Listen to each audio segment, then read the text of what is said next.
Hello again and welcome to Spotlight. Today we're going to be talking to Steve Stettler. You may remember Steve from past episodes on TW3 and on Spotlight when we used to talk about what was going on at the Weston Playhouse Theatre.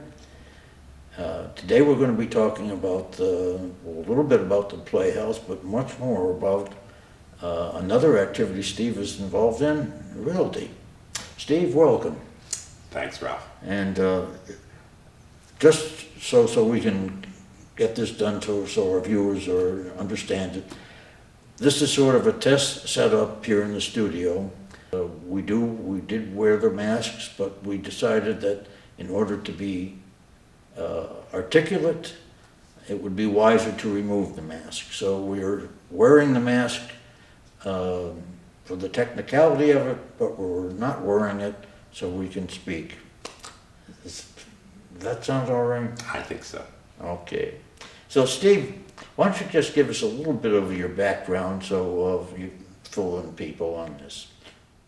Well, I spent 31 years as a producing artistic director at the Weston Playhouse, having first come to this area as a college actor. And several years ago, I thought as we approached the opening of our new second stage at Walker Farm that I was getting to an age and that our triumvirate had spent 3 decades running the theater and trying to build it to do some things that we hoped it could, and we were realizing all of that. And it might be a good time for me to explore another life and the theater to have another life by bringing in new leadership to take it to the next level. Okay, now that change was directed towards real estate. And that change was directed towards real estate. Okay, now just briefly, how did you get involved in that? Well, I've always not so secretly liked real estate.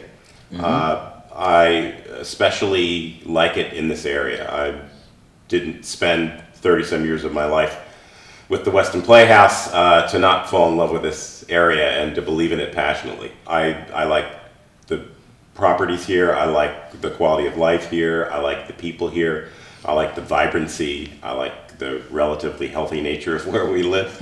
And all of that led me to believe that perhaps I could use some of the skills I'd used with theater, people skills, marketing skills, and overall enthusiasm for Vermont and what it can be in the real estate world. Now, you used to both produce and direct Correct. Performances, but doing that and going to selling real estate, that must have involved really a basic change in your mindset. Well, yes and no. You know, I've been very lucky that there really been kind of 3 professional phases to my career. My first 10 years out of college, I was a full-time teacher and a part-time theater practitioner. When I decided I really wanted to go full-time into theater, I moved to New York. But during all that time, I worked with Weston seasonally, not as one of the producers in those days. And I had a great passion, I still do, for teaching and the education profession. Then theater took over and became very much my passion in my life, especially with the Playhouse. And as I say, I've got an equal passion for Vermont and people establishing homes here. So it wasn't a big jump. And I think all of them require a love of what you do and an ability to connect with people. I think in each case they're different every day. And I enjoy that. And honestly, I made the choice of real estate at this point in my life because I didn't necessarily want the managerial responsibilities of a large organization. I really wanted to be responsible for myself and my customers and clients and occasionally my dog. So that was a shift, but that's been a happy one. Okay, now, real estate, like theater, there are certain learning expectations that you have to go through. For example, there are, real estate laws about selling property. Yeah, I studied There's also to the dealing with people in slightly different way than directing a cast.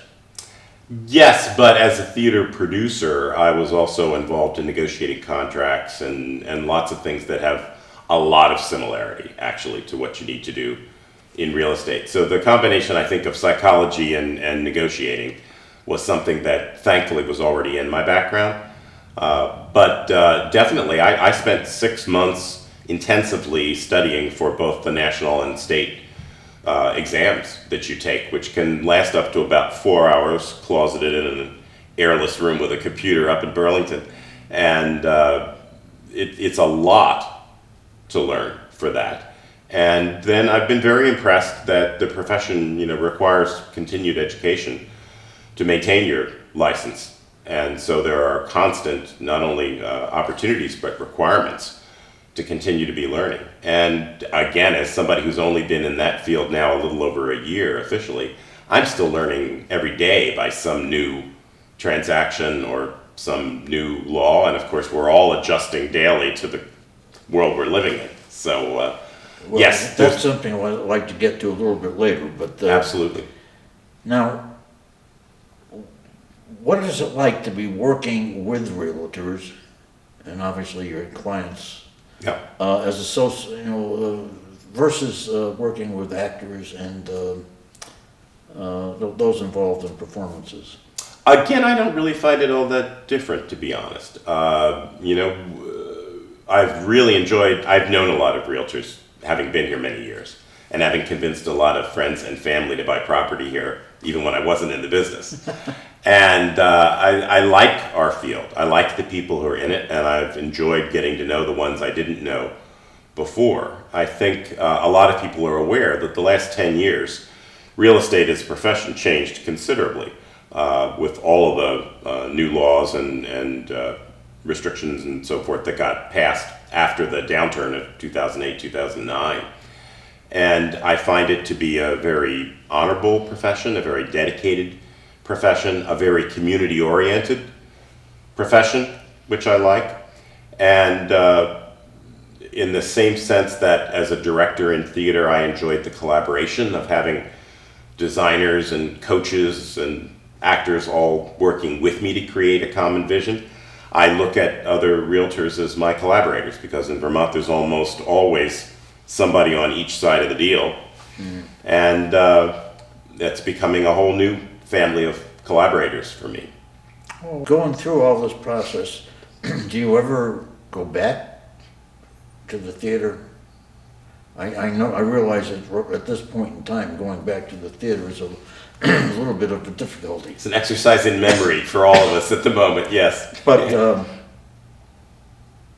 you've spent enough years, I would think that you have an awful lot of memories. I do, and happily I love theater as you do, so I will continue to attend it and support it. And my successor, Susanna Gellert at the Playhouse, is doing a fabulous job, was before COVID and is during.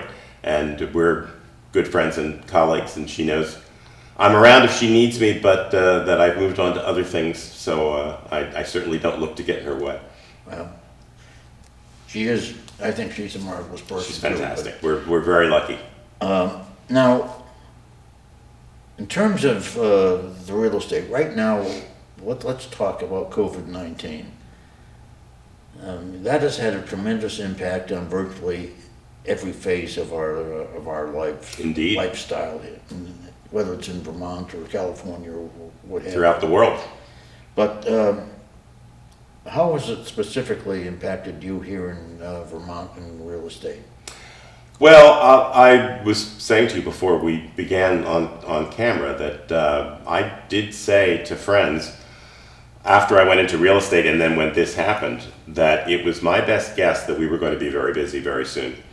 And in fact, that's the case. People who've been in this business for many decades tell me it's the busiest they've ever been, even more than at the time of 9/11, which is probably the most comparable time just because that also drove a lot of people, particularly from urban areas, up here for the relative health, safety, privacy, quality of life that we've all known about and embraced for years.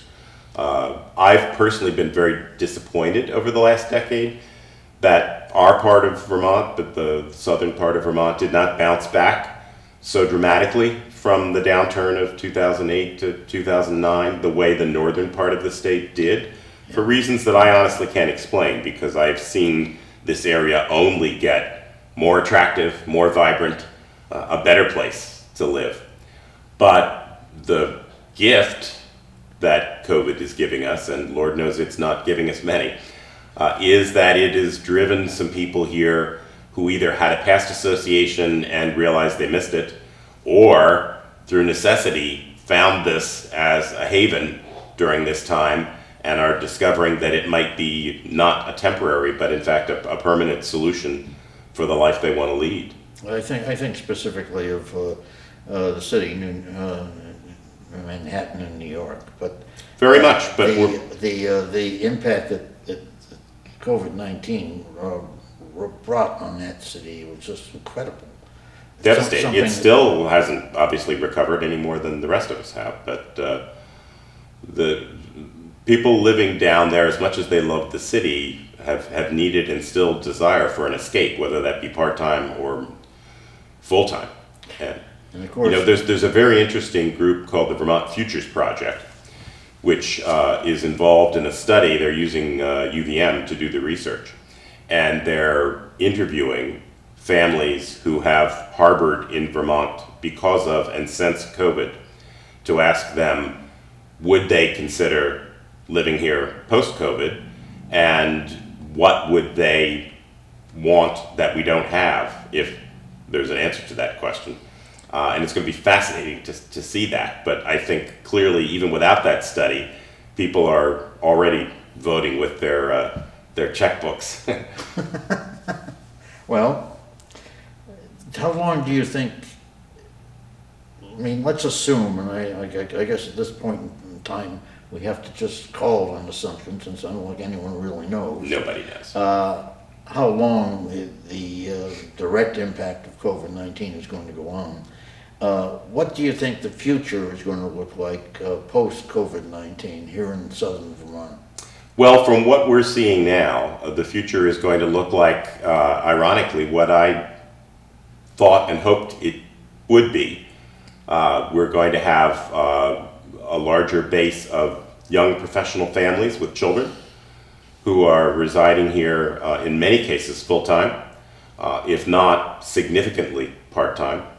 Good. I have young couples with jobs in metropolitan New York who are discovering that since they're doing so much of their work already online, they don't know when, or in some cases if, their urban office will ever reopen or be needed, in fact, to do what they do. And they've discovered that they can do it remotely from anywhere, especially if they have transportation to an urban center when they need to be there. So Vermont is becoming a place where people will not just escape temporarily, but will find a way to have a different quality of life as long as there's enough of that infrastructure to support them. And I think that for us is both the excitement and the challenge of the future. We're going to have to make sure that we have enough room in our schools if indeed we get a lot more younger families with children. We're going to have to continue to improve the cell connection and the internet connection. In the real estate world now, home offices are crucial. Where it might have been in the past, it was an eat-in kitchen or an entertainment room in the downstairs. Now it's a dedicated home office with very good internet, and that becomes a huge and very important issue now, because more and more people are and will continue to work for a good deal from home. And I think the other trick for us long term is going to be the ability to effectively commute to an urban center, in most cases New York, sometimes Boston. And I would love to see some of the things that were explored a few years ago and never really materialized, of getting the train service up here. But we'll see whether that ever happens. Well, right now, as far as the train service goes, apparently they are trying to get Rutland to Burlington to become a reality. Yeah.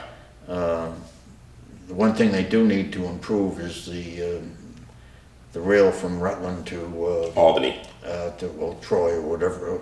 Rensselaer, but yeah. Rensselaer, thank you. I recommend everybody do what I do, which is drive there That's what we to do. the station, That's what we normally do. and you've got that great garage. Park your car undercover. It's inexpensive. You can keep it for a week for less than it costs to park a day in New York, and you have beautiful trains. They've upgraded those. They even occasionally have food on them now, and it's such a beautiful ride down the Hudson. So, Oh, yeah. You know, I think a lot of people, economists and business people feel now that COVID-19 may have instituted a change that was probably going to take place slowly, but it's going to take place a lot faster now, and that is Yes. what you've just cited, working from home. yes. I think in the beginning, businesses were afraid that people would not work and would not put their heart and soul into it. But I think they realize now that they do.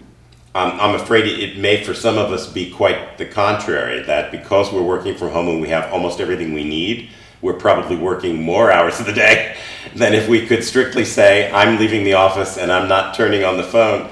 So, yes, that's very true. And, I'm lucky enough to be with the Four Seasons Sotheby's International Realty. I started in the Londonderry office, and Four Seasons, like so many businesses, has learned during COVID that since we can work from home, and realtors obviously need to be on the road a good deal of the time anyway, that they had more office real estate than they needed. So they've consolidated our offices.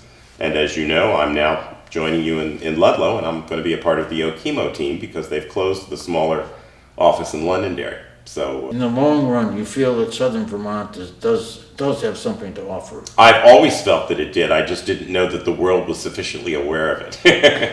And yes, I absolutely believe that in spades, and I'm glad to see everyone catch up to me on that opinion. Well, what else do we need to do, though? You did cite the comparison after the 2008 debacle of how northern Vermont seemed to recover Right. much more adequately than southern Vermont. What does southern Vermont need to do to enhance its own reputation? Well, I think now the reputation is catching up, and my hunch is that part of the reason for that is that we are a quicker commute from the city than the north is, with the possible exception of some areas north of Boston. So I think that has worked to our advantage. But as I was saying earlier, I think what we will need to do is to improve what I call infrastructure. We'll have to be ready to expand and be welcoming in the schools. We're going to need to work harder on our connectivity and the ability to get high-speed internet available, sometimes in beautiful locations, but not always best for that service. Yep. And cell service. And we're going to need to add some of the other amenities that are expected in a fast-moving, hard-driving world so that people can still do business, but hopefully at the same time enjoy the kind of peace and pleasure and outdoors and fresh air and sense of community that we all have known was here for a long time.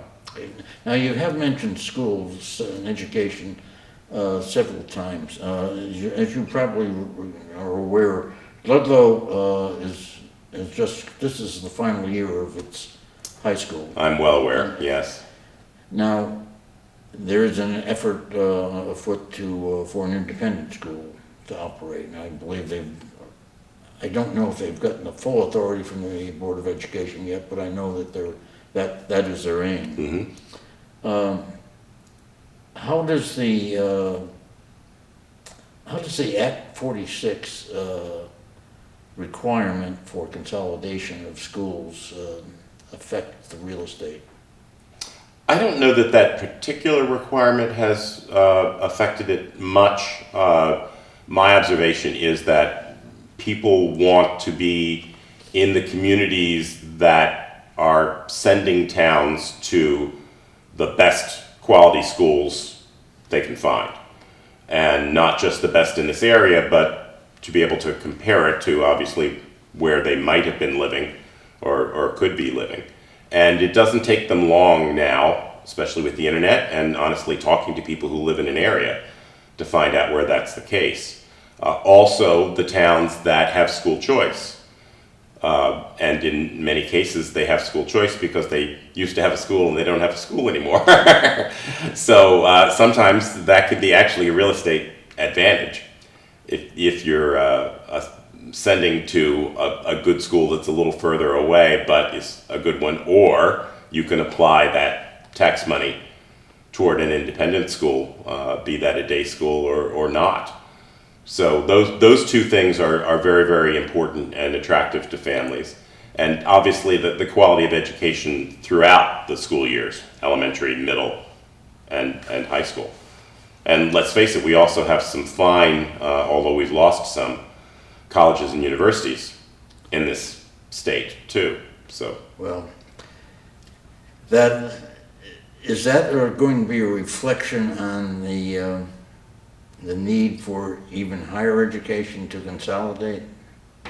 I am not going to take that one on. I don't know. I'm not an expert in that field, but Okay, well, there's a basic rule of thumb that a town needs to have a high school to draw people. Now, vis-a-vis Ludlow and the act that is taken, how do you feel Ludlow is as a destination for real estate? oh, Ludlow's a very hot destination for real estate. Honestly, has been for quite a while now, thanks in large part to Okemo, but not exclusively. And we have certainly seen an uptick in the market since Vail purchased, because those passes that now work for so many other areas kind of replace some of the local reciprocity that I think some of us miss, but that used to exist between Vermont ski areas in the past. But that's been a very attractive thing, certainly for second homeowners, I think, more than for primaries. But, you know, Ludlow has become such a vital town. Those of us who live over the hill in Weston are frequently coming to Ludlow because it's the restaurant capital of this part of the area now. We have so many fabulous places to eat and such a variety of food, you know. Again, for those of us who live in a slightly more rural or smaller village like Weston, this is where we come to shop.